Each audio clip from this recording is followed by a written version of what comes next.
تمام دوستوں کی خدمت میں سلام عرض کرتا ہوں۔ آج کا میرا بیان حضرت یونس علیہ السلام پر ہے۔ یہ سلسلہ نبوت کے سلسلے میں میرا 12واں بیان ہے۔ امید ہے کہ دوسرے بیانوں کی طرح آپ کو یہ بیان بھی پسند آئے گا۔ حضرت یونس علیہ السلام بھی اللہ رب العزت کے جلیل القدر پیغمبروں میں سے ایک ہیں۔ اللہ رب العزت نے حضرت یونس علیہ السلام کو دمشق میں اپنا پیغمبر مبعوث کیا۔ حضرت یونس علیہ السلام نے بڑی تندہی سے اپنا کام انجام دیا اور دین اسلام کو لوگوں کو سمجھانے کی کوشش کی۔ انہوں نے حقیقی رب العزت کی شان سے لوگوں کو آگاہ کیا، رب العزت کے رحم و کرم اور انعامات سے لوگوں کو آگاہ کیا، رب العزت کے غضب سے ڈرایا۔ لیکن دمشق کے لوگوں نے آپ علیہ السلام کی تکذیب کی اور تکذیب کا راستہ اپنایا۔ حضرت یونس علیہ السلام کو زبان سے اور ہاتھوں سے وہ مسلسل تکلیف دیتے رہے۔ حضرت یونس علیہ السلام کا تعلق حضرت ہود علیہ السلام سے تھا۔ دمشق میں قوم سمود آباد تھی، وہ سب بت پرست تھے، اصل رب العزت کو بھول چکے تھے۔ ایک حدیث کے بیان کے مطابق ان کی تعداد 1,00,000 سے زیادہ تھی۔ حضرت یونس علیہ السلام نے اس قوم کو 40 سال تک حق تعالیٰ کی تعلیم دی۔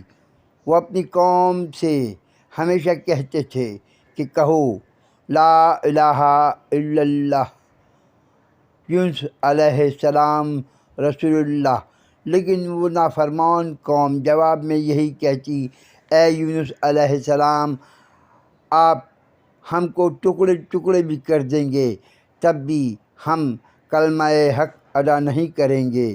حضرت یونس علیہ السلام اپنی قوم کی باتوں سے بیزار تھے۔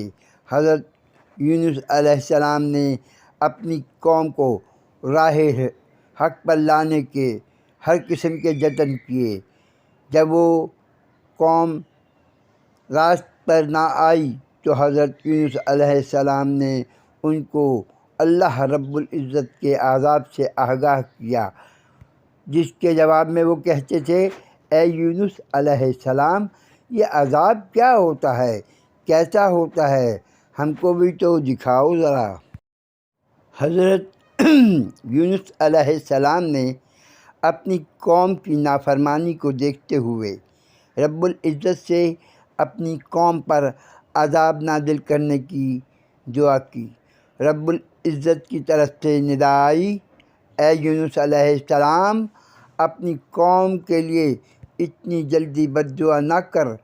جس پر حضرت یونس علیہ السلام بغیر کسی مزید وجہ کے اس شہر کو بغیر رب العزت کی اجازت سے لیے نکل گئے۔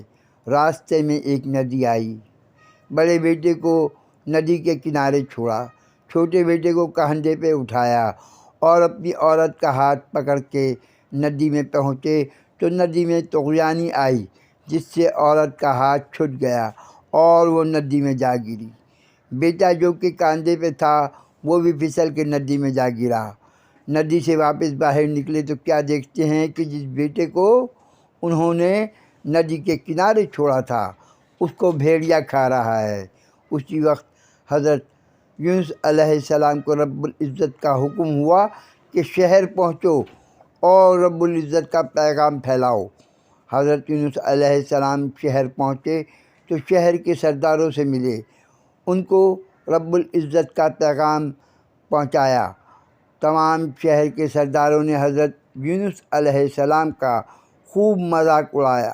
حضرت یونس علیہ السلام نے سرداروں سے کہا، تو پھر اب تم تمام لوگ اللہ رب العزت کے عذاب کے لیے تیار ہو جاؤ۔ یہ کہہ کے حضرت یونس علیہ السلام وہاں سے نکل گئے۔ اللہ کے حضور ان کے لیے بد دعا کی اور کہا 3 دن میں عذاب آئے گا۔ 3 دن پورے ہوئے تو اللہ رب العزت کا اس قوم پہ عذاب آیا تو ساری قوم جنگل کی طرف نکل گئی۔ سب نے رب العزت سے توبہ کی اور اپنے بنائے ہوئے تمام بت توڑ ڈالے۔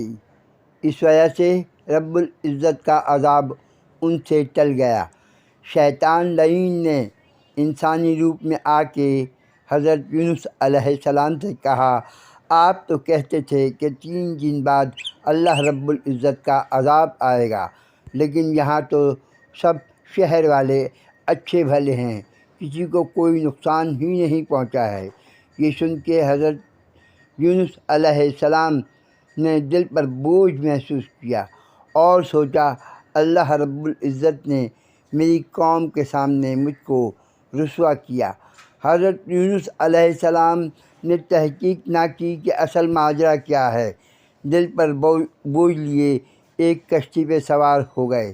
جب کشتی بیچ منجھار میں پہنچی تو بھنور میں پھنس گئی۔ سب نے کہا، لگتا ہے کوئی غلام اپنے آقا سے ناراض ہو کے کشتی پہ سوار ہو گیا ہے۔ بہت معلومات کیں لیکن کچھ نہ پتہ چلا کون ہے۔ آخر کار قرعہ اندازی ہوئی۔ قرعے میں 3 بار حضرت یونس علیہ السلام کا نام ہی نکلا۔ کشتی والوں نے کہا، آپ علیہ السلام تو ہم سب سے زیادہ بھلے لگتے ہیں، آپ علیہ السلام کیسے ایسے ہو سکتے ہیں؟ تب حضرت یونس علیہ السلام نے کہا، ہاں، میں ہی رب العزت کا وہ غلام ہوں جو اپنے رب العزت کی مرضی کے بغیر کشتی میں سوار ہوا ہوں۔ نہ دل چاہتے ہوئے بھی کشتی والوں نے حضرت یونس علیہ السلام کو دریا میں ڈال دیا۔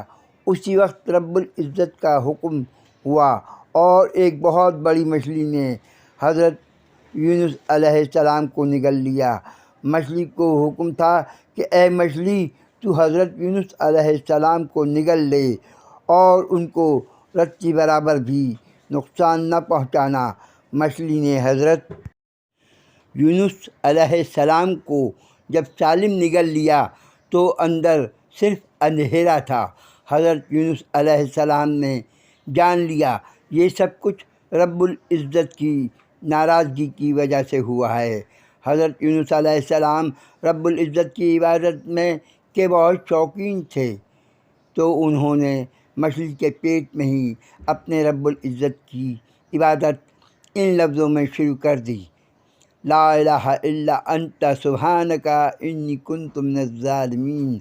حضرت یونس علیہ السلام لگاتار 3 دن اور رات یہی ورد مچھلی کے پیٹ میں کرتے رہے۔ رب العزت کو حضرت یونس علیہ السلام پر رحم آیا۔ انتہائی رحم میں رب العزت کا مچھلی کو حکم ہوا، اے مچھلی، میرے پیارے بندے کو دریا کے کنارے کسی محفوظ جگہ پر اگل دے۔ رب العزت کا حکم پاتے ہی مچھلی نہایت تیزی سے دریا کے ایک محفوظ ترین جگہ کو پہنچی اور حضرت یونس علیہ السلام کو ایک سایہ دار جگہ پر، جہاں بیلیں بھی اگی ہوئی تھیں، بالکل صحیح سلامت اگل دیا اور واپس دریا کی گہرائیوں میں چلے گئی۔ 3 دن اور رات حضرت یونس علیہ السلام مچھلی کے پیٹ میں رہے تھے تو ان کا جسم سخت ناتواں تھا۔ آپ علیہ السلام کی اٹھنے کی بھی ہمت نہ تھی۔ 3 دن کے بھوکے پیاسے الگ تھے، منہ میں ورد جاری تھا، لا الہ الا انت سبحانک انی کنت من الظالمین۔ اسی حالت میں ایک کدو ہاتھ میں آیا اور اس کو کھایا تو جس میں ناتوانا میں ہمت آئی، غسل کیا۔ اسی وقت ایک ہرنی رب العزت کے حکم پر حاضر ہوئی۔ حضرت یونس علیہ السلام نے سیر ہو کے اس ہرنی کا دودھ پیا، جس کے بعد حضرت یونس علیہ السلام نے اپنے جسم میں خاصی توانائی محسوس کی۔ حضرت یونس علیہ السلام رب العزت کی عبادت شروع کر دی۔ وہ وقت عصر کا تھا۔ رب العزت کے حکم سے حضرت یونس علیہ السلام اس مقام پر 40 روز تک رہے۔ بعض روایت میں ہے کہ حضرت یونس علیہ السلام 40 روز مچھلی کے پیٹ میں رہے۔ اللہ ہی بہتر جانتا ہے کہ کیا ماجرا تھا۔ پھر رب العزت کا حضرت یونس علیہ السلام کو حکم ہوا، جاؤ اسی شہر کے لوگ آپ کا انتظار کر رہے ہیں۔ حضرت یونس علیہ السلام دوبارہ اسی شہر کو پہنچے۔ شہر والوں نے حضرت یونس علیہ السلام کی واپسی پر پرجوش خیر مقدم کیا، جس کے بعد لوگ حضرت یونس علیہ السلام کی خدمت میں حاضر ہو کے شریعت الہی کا درس لیتے رہے۔ رب العزت نے حضرت یونس علیہ السلام کو صاحب الحوت کہا، یعنی مچھلی کا یار۔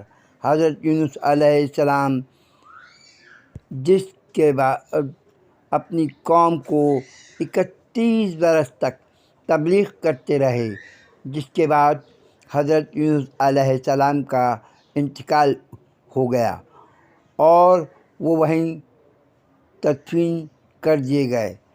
کہتے ہیں کہ آپ علیہ السلام کا مزار دمشق میں ہے۔ It is almost now Islamic channel.